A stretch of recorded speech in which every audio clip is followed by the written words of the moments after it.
What's going on, guys? It's Nick here, back with another video. Week 3 waiver wire ads. I'm doing this one the same as last week. I'll go position by position, then at the end, I'll rank all of them for waiver priority. A lot of you last week asked questions about players I figured were already owned in most leagues, so I'm expanding the list this week to include players available in at least 40% of leagues, so owned up to 60%. If they're owned more than that, then I will not be including them. Also remember, I always record this prior to the Monday night game, so if something big happens in that, just check for a pinned comment. I want to start off by quickly mentioning Mason Rudolph and Teddy Bridgewater. Both Big Ben and Breeze were injured this week.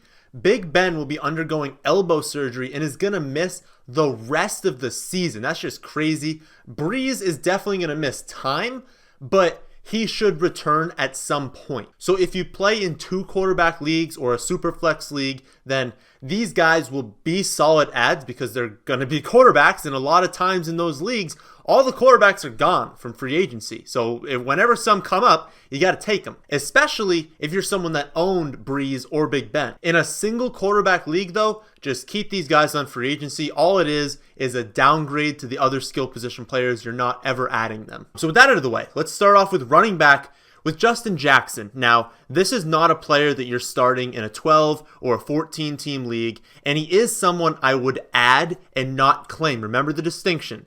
Add means after waivers are over. If there's that green plus mark next to a player, you get to add them for free. Claim means spend some sort of fab on or spend your waiver priority on them. You're not doing that with Justin Jackson because Austin Ekeler is still the guy. But if Ekeler were to suffer an injury, Jackson has looked good this season, and he looked good last season. He's already getting 7 to 8 touches a week with really only 1 or 2 looks in the receiving game. There's still all those questions surrounding when Melvin Gordon's going to return, but there's still enough time to where if Ekeler goes down with an injury, Justin Jackson's going to be a weekly fantasy starter. And since he's already putting up some points right now, he's a nice guy to add to the bottom of your bench. If you only have, say, 5 bench spots, I probably just wouldn't go here. But if you are in a deeper league or you're in a league with like 7, 8 bench spots, he's a nice guy to have because of the upside he offers if Ekeler goes down. But again, add not claim. Jalen Samuels is next. So James Conner left Sunday's game with a knee injury.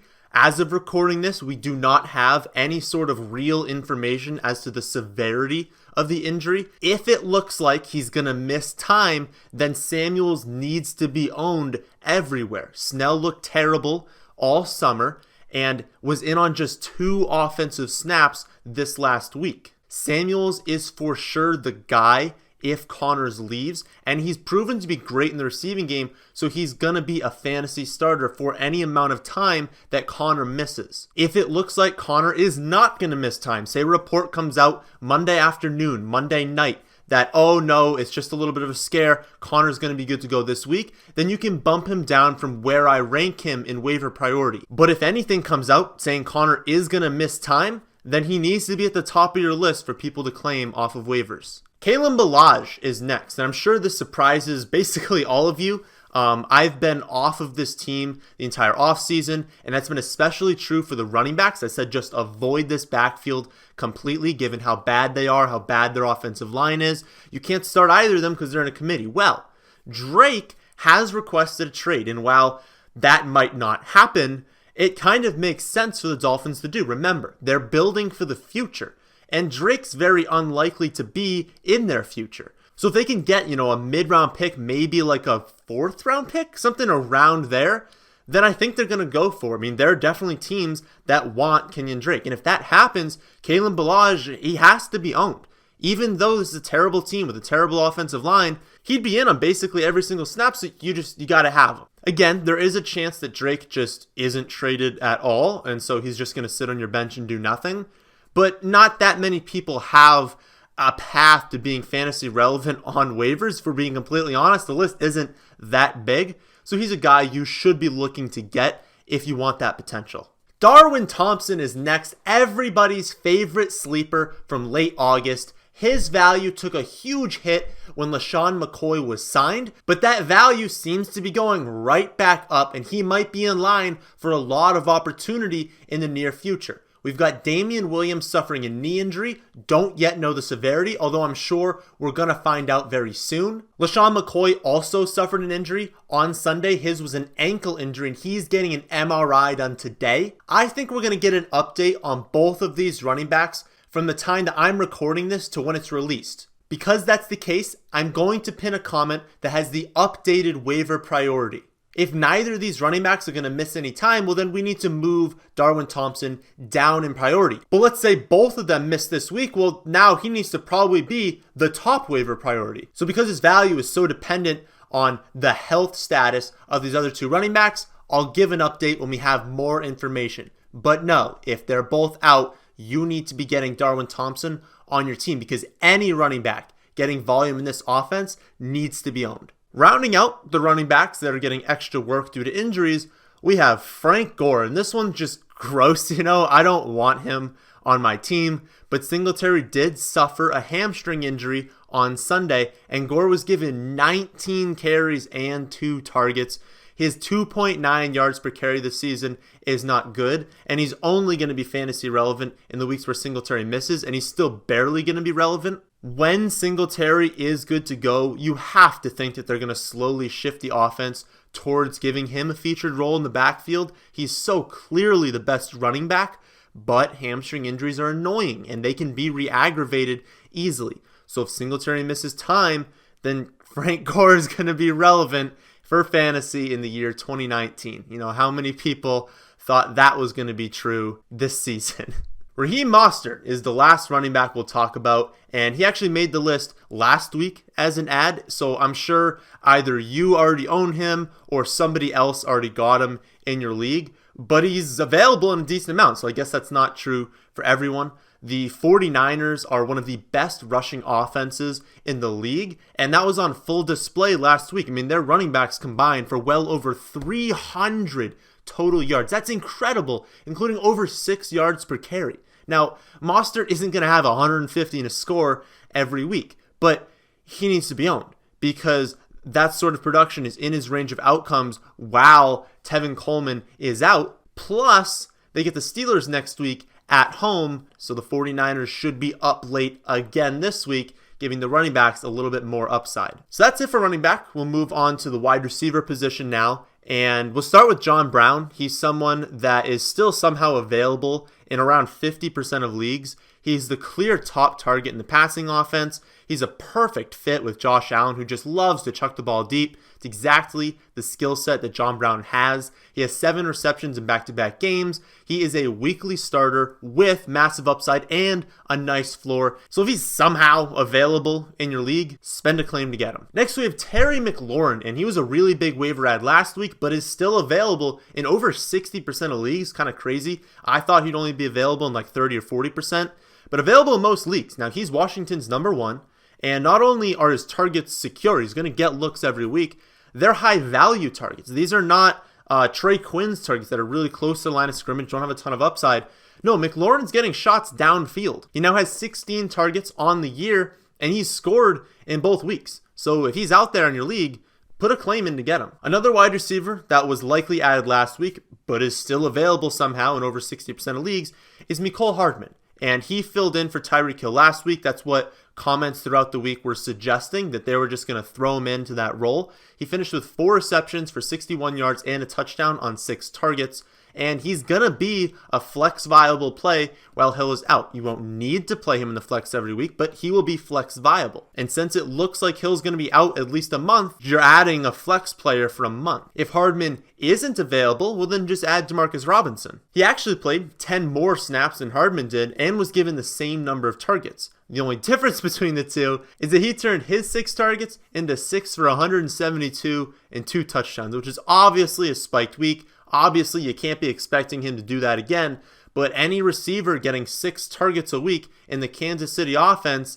well, they need to be owned. DJ Chark, next. He followed up his big week 1 with another nice week. He caught 7 of 9 targets for 55 yards and a score, and Minshew actually looks pretty decent at quarterback. Again, like I said last week, he's not an elite quarterback, but he's getting the job done. And if Chark is an every down player, the Jags are going to be behind a lot, definitely more than they're ahead, so he needs to be a guy that's owned in far more leagues than he is. The same can be said about Chris Conley, his teammate. Now, I prefer Chark, so if you're going to add one of the two, I prefer Chark, but Conley has the same things going for him. Every down receiver, extremely athletic. Both of these guys have a great athletic profile, and the Jaguars are going to be down a ton. They also want to throw the ball more this season. Even in games where they're winning, their game plan is to throw more than they did in prior years. This all sets up very well for their receivers. Nelson Aguilar is the next wide receiver, and basically the entire Eagles roster was injured last night. It was incredible, like just how many players were going down with injury. So basically anyone remaining is going to see an increase to their fantasy value. Aguilar is the obvious top choice. He was already getting snaps before these injuries, and he was the clear target after people left with injury. Alshon left with a calf strain. Deshaun Jackson left with a groin injury. We'll learn more about these injuries as the week progresses, but Aguilar should be added regardless. He was in on 59 snaps in week 1, even when everyone else was already healthy.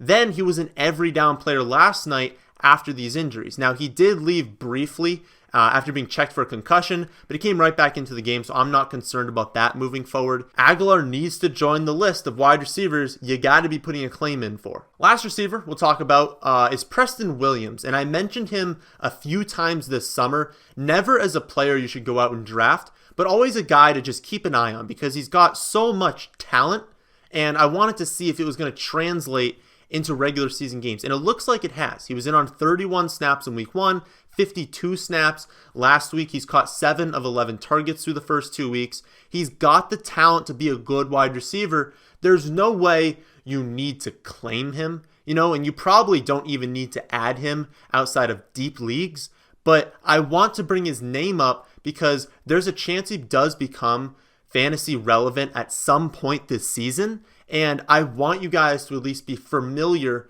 with who he is. This kid's already being pushed to be in on most snaps, so he's got upside given that he also has a ton of raw talent. So that's it for wide receivers. Let's move on to the tight end position. And the top ad is Greg Olson. He played on 82% of snaps this past week after playing on over 90% in week 1. He did enter the week questionable because of a back injury, and it was a short week. So under normal circumstances, I would expect him to be closer to 90% than the 82% he was last week. Olson has exactly 9 targets each week, turning that into 6 for 110 this past Thursday night.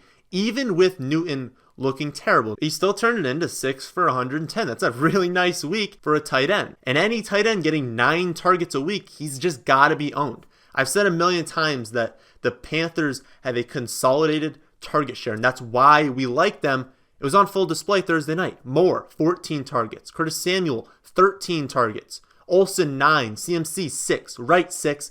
Hogan, 1. That makes 6 total players receiving targets, and Hogan only had 1, so really only 5 players in the total target share. That's not normal, but it's great for fantasy when it happens. So we can expect Olson to maintain a decent amount of targets going forward, and he's got to be owned in leagues. Next, I'll just mention Mark Andrews because by some miracle, he's still available for 30% of you, but those 30% are definitely just leagues with no FFA subscribers because all summer, we wanted you guys drafting 2 players, Mark Andrews and Lamar Jackson, well, and Chris Godwin as well. But really, those 2 were just our favorite late round picks because of how obvious it was they were going to succeed. So if he's somehow available in your league, you've got to put in a claim for him. At quarterback, I've already mentioned Mason Rudolph and Bridgewater, so those guys are just ads in 2 quarterback leagues again if you just really need someone, or if you had their starters in those 2 quarterback leagues, well,